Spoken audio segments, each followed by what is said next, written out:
In this video, I'll demonstrate how to import into MyAssays desktop field data alongside measurement data using Luminex Intelliflex CSV data files.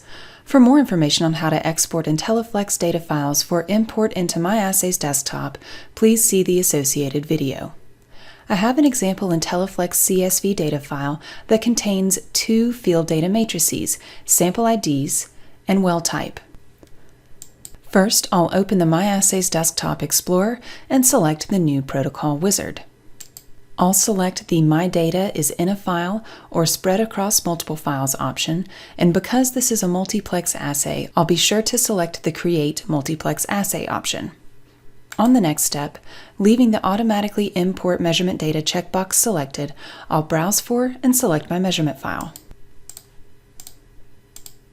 Here we can select how the data should be imported. There are two options, Luminex Intelliflex All or Luminex Intelliflex Median Count. The All option will import all data, including field data. The Median Count option will only import the median and count data. I'll select All and press Next. Here we can see the data has been automatically imported, and we can view the data for each analyte by using the Analyte drop-down box. By opening the Field Data tab, we can see the imported field data, in this case Sample IDs, and well type.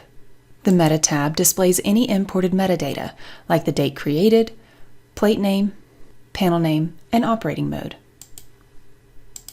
Next, we can specify the sample types included in our assay. For this example, the sample types used are standard, unknown, control, and blank. So I'll select those sample types and press Next. On the next step, we can specify our plate layout. My assay contains a blank sample in wells A1 and A2, followed by a series of standards, unknowns, and controls located in G11 and 12 and H11 and 12. We can select from existing layouts, edit existing layouts, or create a new layout. For more information on specifying plate layouts, please see the associated video. I'll select the layout matching my assay and press Next. Here we can review the data with a plate overlay. And on the Field Data tab, the well location is colored by the associated sample type. Next, we can name the protocol and optionally add a description. Finally, on the last step, we can review the assay configuration and press Finish to launch the protocol. On our report, with results calculated, we can see a list of the sample tables containing the sample column, positions, our imported field data matrices, sample ID and well type, followed by median and count. Notice in the sample ID column, the results are listed for each replicate. Let's make a couple of formatting changes. First, I'll open the Properties control and navigate to the Report tab. I'd like to separate the sample tables onto separate sheets by analyte. To do that, I'll select the sample table report element and add the sheet name, analyte name surrounded by curly brackets.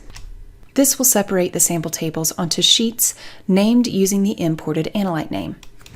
I'll also add the same to the sample table title to label the sample tables again by analyte name. On the Matrices tab, we can further format our data matrices. First, you'll see the raw data matrices imported from our data file, followed by any calculated matrices. In this case, we've not configured any transforms to perform calculations, so there are none. And finally, the field data matrices.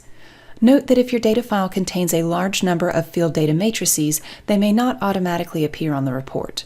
This prevents the sample table from becoming overwhelming, but you can select which matrices should be included by selecting the field data matrix and toggling the Include in Sample Tables checkbox.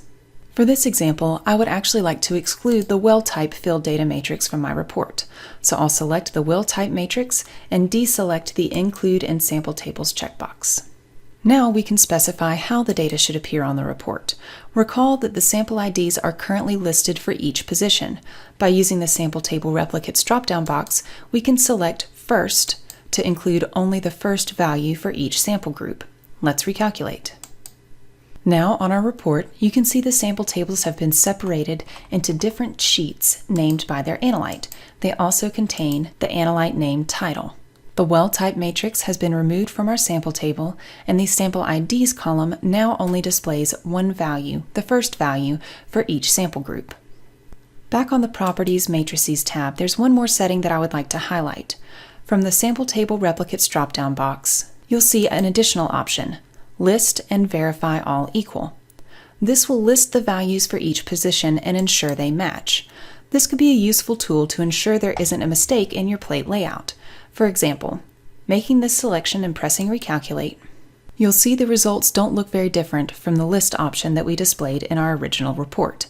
However, if we navigate to the Measurements, Field Data tab, and change the field data value for one of our patients, when we recalculate, you'll see Unknown One's sample IDs are highlighted here because the sample IDs do not match and warrant further investigation into the plate layout or data collection. For more information on field data matrices in general, please see the associated video. If you'd like to learn more about configuring data analysis protocols using Intelliflex multiplex data files, please visit our training course.